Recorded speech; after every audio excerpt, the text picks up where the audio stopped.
heard in the playground, "That's bullying," or "You're a bully"?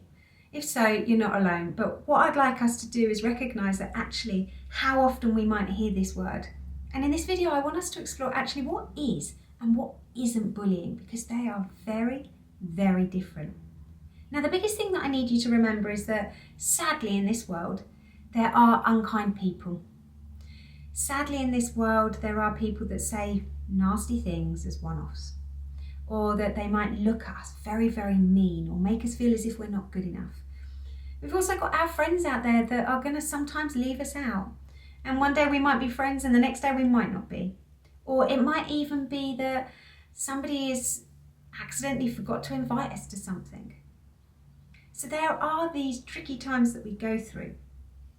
However, bullying is something where we experience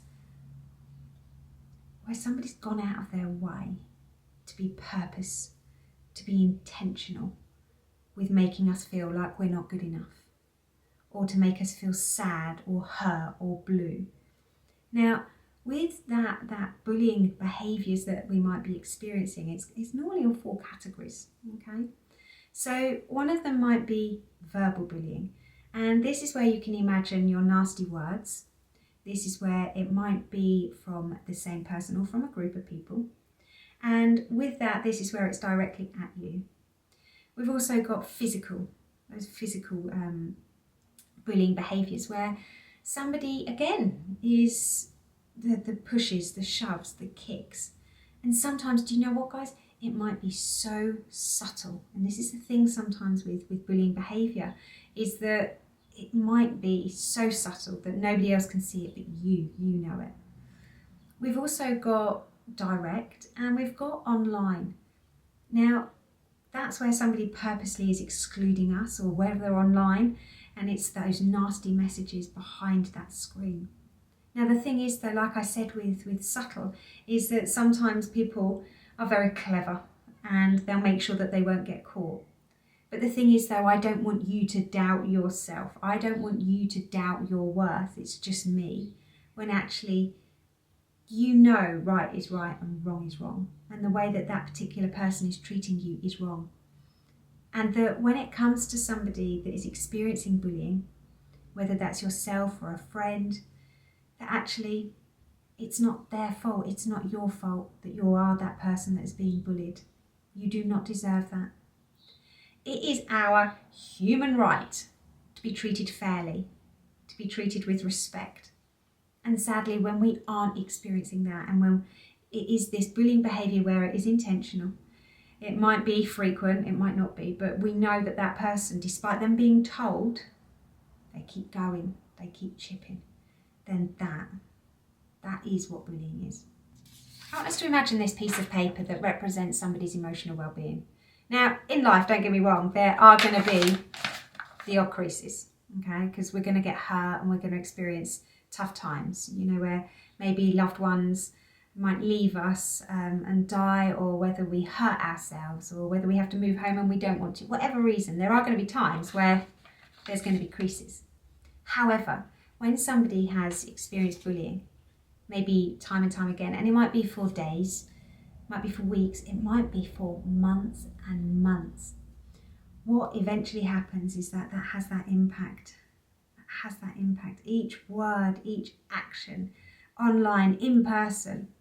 And then eventually what might happen is that even when the bullying finishes, even when we stop being part of that journey of kind of being on the other end, is that it has its impact and it leaves marks. There's this saying out there, and I always had this growing up, as sticks and stones may break your bones, but names will never hurt you. Okay. And I used to think that when I was a little girl that, okay, so their names that they're calling me shouldn't hurt me, I'll be fine. But do you know what? I think the truth is, I actually feel as if when we're called names repeatedly by somebody that is this, you know, kind of this bullying behaviour, I actually feel that has more of an impact on your heart. Because sticks and stones, yes, they break bones, but guess what? With a cast, or with a cast or a sling, like, those broken bones will heal But I actually feel that sometimes when it comes to being on the receiving end of bullying behaviour, that actually that can have an everlasting impact on our well-being. And I've worked with older children, teenagers, like adults, and it's had an impact. So if you are being on the receiving end of any of this bullying behaviour, I need us to act on it. And you might be thinking, Jo, how on earth do I do that? And it's okay, because here we go. The first one is I need you to put up this shield. I need you to put up this shield. And with that, I need you to stand tall. If you are in that moment where that person is in your face or in your personal bubble space, or they're coming for you, whatever it might feel like, A, it's wrong. B, I need you to stand tall. I need you to keep your head up, like head up. We don't look down. No. We keep our head up. And I need us to do something that can be really hard. I need us to walk away. Now, if you need the words, if you need to say some words, then you can say, so, whatever, I'm not bothered. But when we start to sometimes go back with our words, or maybe do the shove back or something like that, the problem is, in the eyes of the school and other people, is that what you've done is wrong. Now, with that, I need you to recognise that that particular person that's displaying those bullying behaviours isn't necessarily going to get caught. So actually it's about you walking away, and I'd love for you to be able to write it down. If you're unable to talk to somebody about it, then make a diary, keep a diary, so you know. But with that, when it's about walking away, they want a reaction, and by you walking away, they're not getting a reaction. So that is the most important thing. And the next thing I really need you to do is I need you to find a trusted person that you can talk to. Because sometimes what happens is we end up holding this sadness all on our own, or feeling as if we're not good enough, or feeling as if it's blaming ourselves, when actually it's not your fault. It's not your fault. So stand tall, and I really want you to shield yourself. Okay, I want you to take a step back. I don't want you to retaliate. I want you to keep a diary, keep a journal, and I'd love for you to trust an adult of who you can speak to. Is it easy? No, it's not easy possibly for some of us to talk about how we're feeling, but will it be worthwhile? Absolutely.